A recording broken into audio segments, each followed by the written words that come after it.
اسی طرح سے پھر حضرت سلیمان کے لشکر میں نا ایک ہدہد نامی پرندہ بھی تھا، لشکر کا کارکن تھا پرندہ۔ ہدہد غائب تھا تو حضرت سلیمان کہنے لگا کدھر گیا وہ ہدہد؟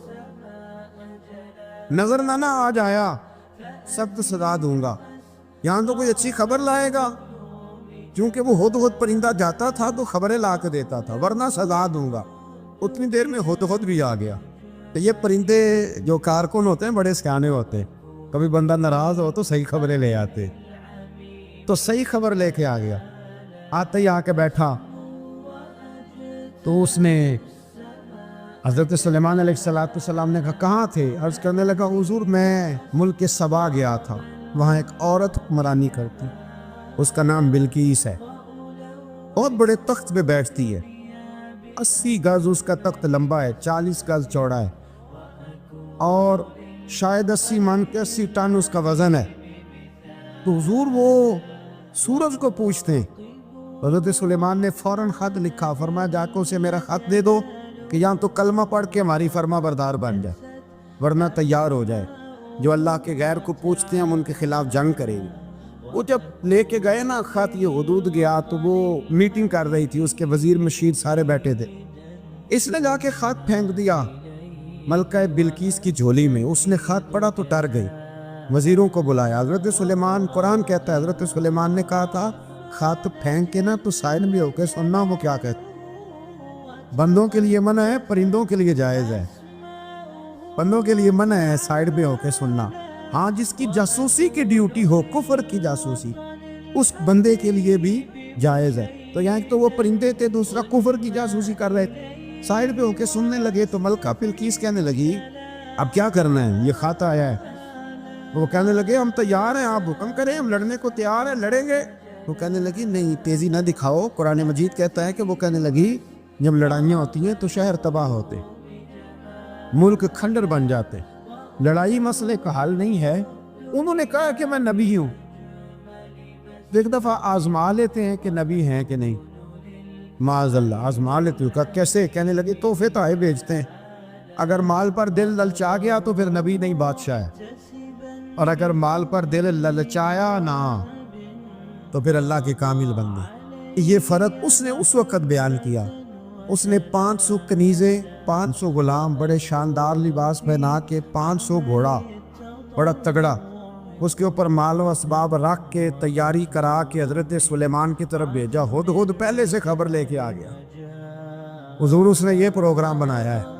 وہ جب آیا سارا کچھ تو حضرت سلیمان دیکھ کے جلال میں آ گئے، فرمانے لگے اسے جا کے کہہ دو تو مجھے کیا تحفے بھیجے گی، میرے رب نے مجھے مالا مال فرمایا ہوا ہے، نے مالا مال کیا میرے مالک، جا اسے جا کے کہہ تو کیا تحفے دے گی۔ جب رب دیتا ہے تو پھر کوئی کمی نہ وہ نہیں چھوڑتا۔ بندے کیا دے سکتے، بندے تو بیچارے 10 دے کے تو 10 دن ان کی آنکھیں نہیں کھلتی۔ فرمایا مجھے اللہ نے جو دیا ہے کیا بات ہے اس کے دینے کی، تو فرمایا اسے کہو یا فرما بردار ہو کے آ جائے یا جنگ کے لیے تیار ہو جائے، ہم اسے اس کے شہر سے ذلیل کر کے نکال دیں گے۔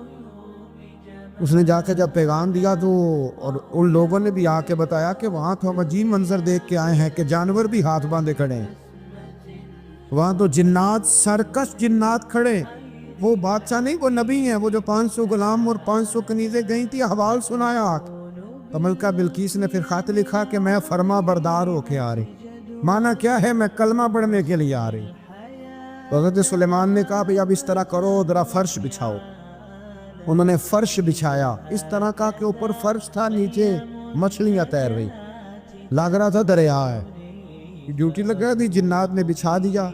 ادھر حضرت سیدنا سلیمان فرمانے لگے اب چونکہ مان کے آ رہی ہے تو اسے اپنی نبوت کی علامتیں بھی دکھانی ہے۔ اس نے تخت بڑا شاندار بنوایا تھا، اور خواتین میں جو عادتیں خواتین والی ہوتی ہیں وہ جاتی نہیں، وہ 7 کمروں میں نا پیچھے اپنا تخت رکھ کے تو 7 دروازے بند کر کے آئے۔ اس زمانے میں ایک رواج تھا، وہ زلیخا نے بھی 7 دروازے مکفل کے، ایک رواج تھا، ایک کمرہ، پھر کمرے کے پیچھے کمرہ، پھر اس کے پیچھے کمرہ، پھر اس کے پیچھے کمرہ، اور اس کو بڑے موٹے تالے لگائے جاتے تھے، اور فلسفہ یہ تھا کہ ایک تالا توڑے گا کوئی تو جب تک سپاہی آ جائیں گے، اور اگر اس کے توڑنے تک نہ آئے تو دوسرے کے توڑنے تک آ جائیں گے، اور اس کے توڑنے تک نہ آئے تو 7ویں تک تو آئے جائیں گے کہ ان لوگوں کا نفسیاتی معاملہ تھا، سوچ تھی، 7 کمروں میں مکفل کر کے نا وہ نکلی. تو حضرت سلیمان علیہ السلام کہنے لگے بھئی مجھے اس کا تخت چاہیے اس کے آنے سے پہلے. اس کے آنے سے اس واقعے کی کیا ضرورت تھی قرآن پاک میں؟ یہ کیا حاجت تھی یہ تخت والی ساری بات قرآن نے کیوں بیان کی؟ پوچھیں آپ اپنے دل سے بھی اور انکار کرنے والے منکرین سے بھی، اس کی کیا ضرورت تھی؟ وہ جو کہتے ہیں جی ولی کی کرامت کی کیا ضرورت ہے، سیدھی سیدھی نماز پڑھو، روزہ رکھو، حج کرو، زکوٰۃ دو، تو پوچھو ان سے ایک سورت نمل کے اندر اس ساری تفصیل کی کیا ضرورت تھی؟ ختم ہو گئی جب وہ کلمہ جو پڑھ رہی ہے تو پھر اس سارے واقعے کو رب کیوں بیان فرماتا ہے؟ حضرت سیدنا سلیمان فرمانے لگے تخت چاہیے، اور چاہیے اس کے آنے سے پہلے. قال عفریت من الجن، جنوں میں سے ایک بہت بڑا جن بولا، کہنے لگا حضور آپ کا یہ تخت برخاست ہونے سے پہلے لے آؤں گا. یہ جو آپ میٹنگ کر رہے ہیں نا، یا فیصلے ختم، کچھ نے لکھا صبح سے شام تک میٹنگ ہوتی ہے اور اس کو آنے میں پتہ نہیں کتنے دن لگیں گے، تو میں یہ برخاست ہونے سے پہلے. اور کچھ نے کہا دی آپ شرط کیوں لگاتے ہیں کہ صبح سے شام تک ہوتی؟ اس جن نے کہا دی آپ 10 منٹ میں فارغ ہو جائیں، آپ فارغ ہوں گے تو تخت آ جائے گا. مفسرین نے لکھا ہے کہ جب قرآن کہتا ہے کہ اس نے کہا کہ آپ کے فارغ ہونے سے پہلے، اس کا مطلب ہے کہ جب آپ اٹھیں گے یہ جگہ خالی کر دیں گے تو تخت یہاں کیویں؟ ہزاروں میل کا فاصلہ ہے، آ جائے گا پر ہوائی جہاز پہ، کارگو کرا کے، جی DHL کے ذریعے. کیسے آئے گا؟ وہ آئے گا تو بس آئے گا. تو حضرت سلیمان کی تو بادشاہت تھی نا زمانے پہ، فرمانے لگے نہیں نہیں تو لیٹ ہے، تو لیٹ ہے، تو ہمیں جانتا ہی نہیں ہے، تو سٹ دے پکھڑا کھوار گندل، اسی اور بھی بوٹیاں جاننے ہاں، یہ تو لیٹ ہے، ابھی ہماری طاقت اس سے زیادہ ہے. بڑی کمال بات لکھی ہے لکھنے والوں نے. ایک مفسر نے لکھا ہے کہ ابھی حضرت سلیمان نے غلاموں سے منگوایا ہے، اپنی بات کوئی نہیں کی. یہ حال ہے ان کے غلاموں کا، تو سردار کا عالم کیا ہوگا؟ حضرت سلیمان کہنے لگے بھی جلدی جائیے. قال الذی عنده علم من الکتاب انا آتیک بہ قبل ان یرتد الیک طرفک. تو اٹھا ان میں سے وہ جس کے پاس کتاب میں سے علم تھا، ساری کتاب کا بھی نہیں، علم من الکتاب، کتاب. وہ اٹھے جن کے پاس کتاب میں سے علم تھا، تو وہ اٹھ کے کہنے لگے حضور میں لے آؤں گا کب؟ آپ کے آنکھ جھپکنے سے. آنکھ جھپکنے سے بندہ تھا جن تھا؟ جن کی تو بات مانی نہیں انہوں نے. کیا کہا؟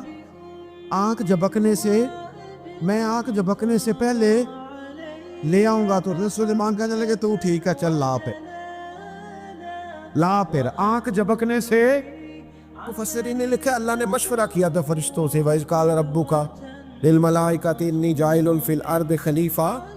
لیکن کچھ مفسرین کہتے ہیں کہ اللہ کو ضرورت نہیں فرشتوں سے مشورہ کرنے کی. اللہ نے فرشتوں سے مشورہ نہیں کیا، بلکہ رب نے انہیں آگاہ فرمایا تھا کہ میں لگا ہوں زمین پہ اپنا نائب بنا لی، میں خلافت دینے لگا ہوں زمین پہ. اب یہ تو دینے والی کی مرضی ہے نا اس نے کس کو دینی ہے، یہ تو دینے والے کی مرضی ہے نا اس نے. تو کچھ لوگ کہتے ہیں کہ دینے والے سے زیادہ ہمیں پتہ ہے. تو فرشتوں کو بھی یہ اجتہادی خطا ہو گئی، کہنے لگے یا اللہ اسے نہ بنانا، یہ فساد کرے گا، یہ خون ریزیاں کرے گا. تو اللہ نے فرمایا جو میں جانتا ہوں وہ تم. اللہ اکبر. امام راضی فرماتے جب رمضان آتا ہے تو اللہ فرشتوں سے کہتا ہے ذرا یہ کھول کے دروازے دیکھو نا یہ زمین پہ کیا کر رہے ہیں. تم تو کہتے تھے فساد کریں گے اور یہ سارے تراویح پڑھ رہے ہیں. تم تو گویا کہتے تھے فساد کریں گے اور یہ تو دیکھو گویا رمضان کے روزے رکھ رہے، یہ تو میری یاد میں نکلے ہوئے. تم کچھ کہتے تھے اور دیکھو میں نے تمہیں کہا تھا نا جو میں جانتا ہوں وہ تم. اللہ نے پھر حضرت آدم علیہ السلام کو تمام زمانے کے علوم عطا کیے، علم سکھا لیا. تو فرشتوں سے کہا تم بھی ان چیزوں کے نام بتاؤ، تو وہ بتا سکے نہیں. اللہ نے فرمایا اب اس طرح کرو، آدم کو سجدہ کرو۔ سب نے سجدہ کیا سوائے، وہ کہنے لگا یا اللہ صرف تجھے ہی کرنا ہے، کرنا بھی صرف اللہ کو چاہیے، پر رب کے آگے بھی جھکنا چاہیے، اور جس کے سامنے رب جھکائے نا وہاں بھی۔ اور یہ جو عاجزی ہے نا، یہ جو جھکنا ہے، یہ علم کے آگے ہے۔ ہماری مصیبت یہ ہے کہ ہم علم کے آگے بھی گردن جھکانے کو تیار نہیں ہوتے، وہاں بھی ہم خود عالم فاضل بن جاتے۔ تو فرمایا کہ سب سے کا سجدہ کرو، سب نے سجدہ کیا سوائے ابلیس کے۔ تو پھر ہوا کیا، وکان من الکافرین، وہ کافروں میں سے ہو گیا۔ پھر اللہ نے حضرت آدم کو اور جناب حوا کو نا مقام دے دیا جنت میں رہنے کے لیے، اور کہا سارا کچھ کھانا، درخت کے قریب نہ جانا۔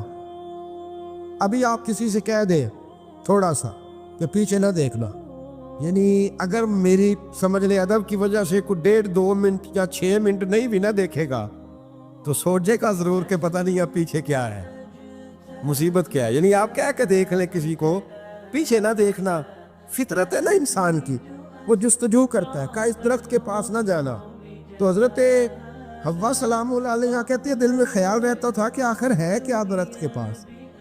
یہی انسان کا عقیدہ توحید ہے کہ جہاں سے رب منع کر دے وہاں وہ منع ہو جائے، اور یہ ان کی خطا نہیں تھی، یہ اللہ کی حکمت تھی، چونکہ رب نے تو پہلے کہہ دیا تھا بنایا ہی زمین کے لیے، تو یہ تو سارا کچھ ہونا تھا تو زمین پہ آنا تھا نا۔ تو حضرت حوا اور جناب آدم کے پاس شیطان آیا، اس کو نکال تو دیا تھا پر ابھی اس کا جنت میں آنا جانا بند نہیں ہوا تھا، یہ بھی اللہ کی حکمت تھی۔ تو وہ کہنے لگا تمہیں پتہ ہے بعد میں مر جاؤ گے؟ تو حضرت حوا کہنے لگی کیا موت بھی آئے گی؟ کہاں، اس کی تکلیف بھی بڑی ہوگی، تو پھر بچیں گے کیسے؟ تو کہنے لگے پھل کھا لو اس درخت کا۔ تو بچنے کے لیے پھل کھایا تھا۔ اس طرح لوگ آج بہت سارے کام بچنے کے لیے کرتے ہیں پر بچ سکتے ہیں، بچنے کے لیے پھل کھایا تو اللہ نے فرمایا زمین پہ چلے جاؤ۔ تو حضرت آدم زمین پہ آئے، پھر کئی 100 سال روتے رہے، فَتَلَقَّى آدَمُ مِن رَبِّهِ کلمات، تو پھر اللہ نے خود ہی جناب آدم کو کچھ کلمے سکھائے۔ علامہ اسماعیل حقی فرماتے ہیں وہ کلمے یہ تھے کہ حضرت آدم نے میرے نبی کا وسیلہ پیش کیا، اللہ کریم نے جناب آدم کی دعا کو مقبول فرما لیا۔ فاضل بریلوی رحمۃ اللہ علیہ فرماتے ہیں کہ قیامت میں منظر اس طرح کا ہوگا کہ نبی پاک ہمارے آگے آگے چلیں گے اور ہمیں اللہ کی رحمت کی خوشخبری سناتے جائیں گے، اور جب حضور یہ خوشخبریاں سنائیں گے تو حضور کے لبھائے مبارکہ سے پھول گریں گے اور ہم ان کو اٹھاتے جائیں گے۔ فرماتے خود تو وہ تھوڑی دیر کے لیے روئیں گے اللہ کی بارگاہ میں کہ یا اللہ انہیں معاف کر دیں، خود روئیں گے لیکن ہمیں ہنسا دیں گے۔ پیش حق مجدہ شفاعت کا سناتے جائیں گے، آپ روتے جائیں گے پر ہم کو ہنساتے جائیں گے۔ اور باغ جنت میں محمد صلی اللہ تعالیٰ علیہ وسلم، باغ جنت میں محمد مسکراتے جائیں گے، پھول رحمت کے گریں گے ہم اٹھاتے جائیں گے۔ حشر تک ڈالیں گے ہم پیدائش مولا کی دھوم، اور مثل فارس نجد کے قلعے گراتے جائیں گے۔ اور کیا ذوق بیان کیا، فرمانے لگے خاک ہو جائیں عدو جل کر مگر ہم تو رضا، دم میں جب تک دم ہے ذکر ان کا سناتے جائیں، جب تک سانسوں کی ڈوری چل رہی ہے دم میں جب تک دم ہے ذکر ان کا سناتے جائیں گے۔ وہ تو حضرت حلیمہ بھی فرماتی ہیں نا، جب میں نبی کریم علیہ السلام کو اپنے گھر لے گئی تو میرا اپنا بچہ بھی دودھ پیتا تھا، 2 میرے بیٹے ہو گئے، ایک میری یہ نسبی اولاد اور حضور میری رضائی اولاد۔ تو کہتی ہیں جب میں کریم محبوب علیہ السلام کو اپنے سینے سے لگاتی تھی تو حضور میرے ایک پستان سے دودھ پیتے تھے اور دوسرا اپنے بھائی کے لیے چھوڑ دیا کرتے تھے۔ یہاں سے رسول کریم علیہ السلام نے کردار کے ذریعے تبلیغ اور پھر اعلان نبوت سے پہلے ایک تنظیم عرب کے جوانوں پر، عرب کے سرداروں پر مشتمل بنائی گئی، جس میں نبی کریم علیہ السلام نے بڑا حصہ لیا سرکار نے، اور بڑے اہم لوگوں کو شعور حضور نے عطا فرمائے۔ وہ اس جماعت کا فیصلہ تھا کہ ہم سارے جوان، سارے بڑے لوگ ملیں گے، یہ حضور کے اعلان نبوت سے پہلے کی بات ہے، ہم بڑے لوگ ملیں گے، کسی بڑے کو کسی چھوٹے پر ظلم نہیں کرنے دیں گے، کسی آدمی کو کسی غریب کا حق نہیں کھانے دیں گے۔ حضور علیہ السلام نے نا اپنے کردار سے، اپنے عمل سے اور آپ کا جو عمل ہوتا ہے نا وہ اصل ہوتا ہے۔ ایک ہوتا ہے آپ کوئی بات کرتے ہیں اور ایک ہوتا ہے کہ آپ کوئی عمل کرتے ہیں۔ آپ جب عمل کرتے ہیں تو عمل کے ذریعے بھی لوگوں تک بات پہنچتی ہے کہ دراصل آپ کا اٹھنا بیٹھنا چلنا پھرنا کیا ہے۔ میرے رسول کریم علیہ الصلوۃ والسلام کا اٹھنا بھی ایک نبی کا، بیٹھنا بھی ایک نبی کا، بات کرنا بھی ایک نبی کا، معاملات زندگی کرنا بھی ایک نبی کا، لین دین کرنا بھی ایک نبی کا۔ ایک شخص کہتے ہیں میں نے اعلان نبوت سے پہلے حضور علیہ السلام سے کوئی چیز خریدی تھی اور میں نے عرض کیا تھا آپ یہاں تشریف رکھے میں پیسے لے کے آتا ہوں، میں 3 دن کے بعد آیا۔ دیکھو یہ بات کرنی کتنی آسان ہے، بولنی کتنی آسان ہے، پر 3 دن یہاں میرے بھائی کو کسی شخص کو 2 گھنٹے انتظار کرنا پڑ جائے تو لوگ کہتے ہیں الانتظار اشد من القتل، یہ تو قتل سے زیادہ تکلیف والا معاملہ ہے منتظر رہنا کسی کا۔ کہتے 3 دن کے بعد میں آیا تو میرے رسول کریم وہیں تشریف فرمایا۔ بس اتنا فرمایا یار تم نے مجھے بڑی تکلیف میں ڈالتی، یا 3 دن ہو گئے یہاں رکے ہوئے۔ تو حضور نے اپنے کردار کو، اپنے عمل کو، اپنے معاملات کو سب سے پہلے اپنی نبوت کی دلیل کے طور پر پیش کیا۔ کسی نے کیا خوب کہا تھا کہ جو تیری جان کے دشمن ہے وہ بھی کہتے ہیں، وہ جو تیری جان کے دشمن ہے، بظاہر تو آئے ہیں نا ہجرت کی رات جان لے لے، لیکن امانتیں حضور کے گھر میں رکھی ہوئی ہیں، امانتیں کاشانہ نور پہ پڑی ہیں۔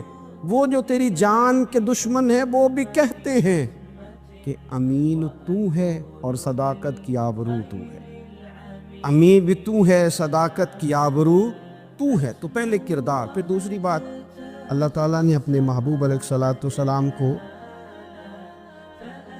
اپنا مطلق نائب بنا کر، اپنا محبوب اعظم بنا کر، ویسے ہی سارے انسانوں کے بارے میں کہا وَإِذْ قَالَ رَبُّكَ لِلْمَلَائِكَةِ إِنِّي جَاعِلٌ فِي الْأَرْضِ خَلِيفَةً، میں زمین میں اپنا نائب بنانے والا ہوں۔ لیکن حضور علیہ السلام تو محبوب ہے نا، حضور کی نیابت تو محبوبیت کے درجے پر فائز ہے۔ تو رسول پاک کو رب کریم نے اس طرح کا بنا کے بھیجا کہ حضرت عبداللہ ابن رواحہ رضی اللہ تعالیٰ عنہ بیان فرماتے ہیں کہ اگر حضور کوئی معجزہ نہ بھی دکھاتے، نبی کریم علیہ السلام سے کوئی اعجاز لوگ نہ بھی دیکھتے، تو محبوب کا تو چہرہ ہی اس طرح کا تھا، لوگوں نے دیکھتے جانا تھا اور کلمہ پڑھ کے جانا تھا۔ لیکن باوجود اس کے میرے رسول پاک کا اعجاز یہ ہے، کمال یہ ہے کہ حضور کبھی اشارہ کر دیں تو چاند 2 ٹکڑے ہو جائے، کبھی دعا مانگ دیں تو ڈوبا ہوا سورج واپس آ جائے، کبھی محبوب گزرنے لگے تو پتھر آپ پر سلام پڑے، کبھی حضور پہاڑ پر چڑھ جائیں تو پہاڑ وجد میں آ کر جھومنے لگے، محبوب کا کبھی نماز پڑھاتے ارادہ بن جائے تو اللہ تعالیٰ قبلے کا رخ ہی تبدیل فرما دے۔ کیا خوبصورت سوچ ہے اور کیا نظریہ دیتے ہیں بریلی کے امام، فرماتے ہیں اجابت کا جوڑا عنایت کا صحرا دلہن بن کے نکلی دعائے محمد، اور اجابت میں جھک کر گلے سے لگایا بڑی ناز سے جب دعائے محمد۔ دیکھو خدا کی رضا چاہتے ہیں دو عالم، خدا چاہتا ہے رضائے محمد صلی اللہ تعالی علیہ وسلم۔ اور ایک مقام پہ فرماتے ہیں نائب دست قدرت پہ لاکھوں سلام، نائب دست قدرت پہ لاکھوں سلام۔ تو اللہ تعالیٰ نے نبی پاک صلی اللہ تعالی وسلم کو جو اعجاز۔ پھر ایک اور بات، حضور امی ہے، دنیا میں آ کر محبوب نے کسی سے پڑھا ہی نہیں، میرے محبوب نے جتنا پڑھا ہے رب کریم سے ہی پڑھا ہے۔ الرحمن علم القرآن خلق الانسان، رحمان نے قرآن سکھایا پھر انسان بنایا۔ اللہ تبارک و تعالیٰ کی بارگاہ کرم سے حضور نے لیا۔ رسول کریم امی ہیں، یہ بھی حضور کی نبوت پر ایک بڑی دلیل۔ دیکھو ایک ہوتا ہے کوئی آدمی بچپن سے ہی کسی چیز سے شغف رکھے اور جب اس کی عمر بڑی ہو جائے تو کہتے ہیں اس کا تجربہ بڑا ہو گیا ہے، یہ پہلے کچھ شعر کہتا تھا، کوئی ادبی جملہ کہتا تھا، تو اب اس کی یہ کام کرتے کرتے عمر بڑی ہو گئی ہے تو رسوخ حاصل ہو گیا ہے۔ 40 سال کی عمر مبارک تک نبی کریم نے ایک شعر بھی نہیں کہا۔ حضور علیہ الصلوۃ والسلام نے کبھی کوئی ایسی بات، ویسے تو حضور کی ہر بات حکمت والی، لیکن جس کو عرب کے لوگ اپنے لہجے میں شاعری یا اپنے لہجے میں ادب کہتے تھے، وہ حضور نے بیان نہیں فرمایا۔ لیکن جب 40 سال کی عمر میں اعلان نبوت کیا تو پھر بڑے بڑے فصیح و بلیغ بڑے بڑے سیانے. طفیل بن عمر کہتے ہیں کہ اس شخص کو بھی میں نے دیکھا جسے بڑا ناز تھا اپنی فصاحت اور بلاغت پر، اور جب وہ حضور کے پاس آیا اور اس نے آ کے کچھ باتیں کی تو محبوب خاموشی سے سنتے رہے، اور جب وہ چپ کر گیا تو میرے کریم نے صرف سورہ فاتحہ پڑھی. کبھی اٹھتا تھا، کبھی بیٹھتا تھا، کبھی غور کرتا تھا، کبھی دائیں جاتا تھا، کبھی بائیں جاتا تھا. پھر کہنے لگا بتاؤ نا کلام کس کا ہے؟ فرمایا اس رب کا، اس رب کا، اس رب کا جس کا میں رسول بن کے آیا ہوں. نبی کریم صلی اللہ تعالیٰ علیہ وسلم امی ہے، لیکن حضور نے کائنات کے رازوں سے پردے ہٹا دیے. نبی کریم نے جینے کے سلیقے بتا دیے.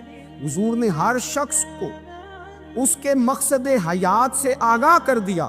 نبی کریم علیہ السلام نے وہ فلسفہ حیات بیان کیا کہ لوگوں کو صرف جینے میں مزہ نہیں آیا، مرنے میں بھی مزہ آیا. لوگ آگے بڑھ بڑھ کے جانیں پیش کرنے لگے، اپنی اولادیں قربان کر، جو فلسفیوں سے کھل نہ سکا اور نقطہ وروں سے حل نہ ہوا. وہ راز ایک طیبہ والے نے بتلا دیا چند اشاروں میں. محبوب کریم امی ہیں، لیکن حضور نے اس طرح دنیا کو سکھایا، اس طرح دنیا کو پڑھایا، اس طرح حضور نے علم کے چراغ اور دیپ روشن کیے کہ قیامت تک جسے روشنی ملے گی نا، اسے صرف دروازہ مصطفیٰ سے ملے، اسے رسول کریم علیہ السلام کے در دولت سے ملے. کچھ لوگوں نے کہا کہ اپنے پاس سے آیات بنا کے لاتے، اپنے گھر میں بیٹھ کے دعوے کر لینا تو کوئی مشکل کام نہیں نہ ہوتا، سارے لوگ ہی کر لیتے. بلکہ وہ ہمارے ایک بزرگ کہا کرتے تھے خیالی پلاؤ پکائیے کہ کیوں کدے بھی کاٹ نہ پائیے.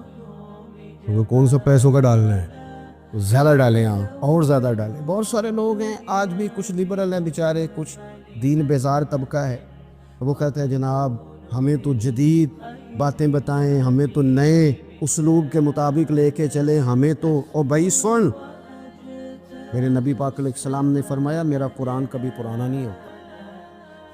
اسے پڑھ کے دیکھ، اس کی جدت کا حسن دیکھ، یہ تو کھلا ہوا باغ ہے. تو ایک دفعہ اس کے قریب آئے گا تو خوشبو ملے گی، دوسری دفعہ آئے گا تو اس سے زیادہ تازی ملے گی.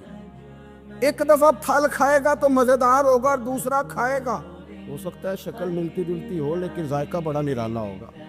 تو تو صحیح نا. جب کچھ لوگوں نے کہا یہ خود سے بنا کے آیات لاتے ہیں تو فرمایا وَإِن كُنتُمْ فِي رَيْبٍ مِّمَّا نَزَّلْنَا عَلَىٰ عَبْدِنَا فَأْتُوا بِسُورَةٍ مِّن مِّثْلِهِ. اگر تمہیں کوئی شک ہے اس میں جو ہم نے اپنے بندہ خاص میں نازل کیا ہے تو تم بھی اس جیسی ایک آیت بنا کے لاؤ. اور چلو چیلنج کھلا دے دیا، فرما وَادْعُوا شُهَدَاءَكُم مِّن دُونِ اللَّهِ. اللہ اور اللہ والوں کو چھوڑ دو، تفسیری ترجمہ عرض کر رہا ہوں، یعنی صحابہ کو چھوڑ دو، حضور کے ماننے والوں کو چھوڑ دو، باقی ساری دنیا کے کافر اکٹھے ہو جاؤ، ایک آیت بس قرآن جیسی لے کے آؤ، ایک آیت لے کے آؤ. ان کنتم صادقین، اگر تم سچے ہو. جوانوں سنو، کہا ایک آیت، اور یہ چیلنج آج تک قرآن مجید کا موجود ہے، آج تک. وَإِن كُنتُمْ فِي رَيْبٍ مِّمَّا نَزَّلْنَا عَلَىٰ عَبْدِنَا فَأْتُوا بِسُورَةٍ مِّن مِّثْلِهِ. تم قرآن کے مقابلے کی ایک صورت لے کے آؤ اور سارے حمایتی اکٹھے کر لو اپنے. ان کنتم صادقین، اگر تم سچے ہو. جواب تو ادھر سے آنا تھا نا، لیکن کائنات کے رب نے جواب بھی خود دیا. فرمایا فَإِن لَّمْ تَفْعَلُوا وَلَن تَفْعَلُوا. اگر تم نہ لا سکے، اور فرمایا تم لا سکتے بھی نہیں، اگر تم نہ لا سکے اور تم لا سکتے بھی، نہ خنجر اٹھے گا نہ تلوار تم سے، یہ بازو میرے آزمائے ہوئے ہیں. وَلَن تَفْعَلُوا، تم لا بھی نہیں سکتے. فَاتَّقُوا النَّارَ الَّتِي وَقُودُهَا النَّاسُ وَالْحِجَارَةُ، پھر اس آگ سے ڈر جاؤ جس کا ایندھن آدمی اور پتھر ہے. اُعِدَّتْ لِلْکَافِرِینَ، بنائی کافروں کے لیے، بنائی مومنوں کے لیے تو رب نے جنت بنائی ہے. اُعِدَّتْ لِلْکَافِرِینَ، یہ دوزخ اللہ نے کن کے لیے بنائی ہے؟ اُعِدَّتْ لِلْکَافِرِینَ کہتا ہے کافر کے لیے بنایا. تو اللہ تبارک و تعالیٰ نے میرے رسول پاک صلی اللہ تعالیٰ علیہ وسلم کو وہ کتاب عطا فرمائی، اور پھر حضور کی فصاحت و بلاغت، معرفت. دیکھو ایک ہوتا ہے گھنٹوں باتیں کرنا، ایک ہوتا ہے کئی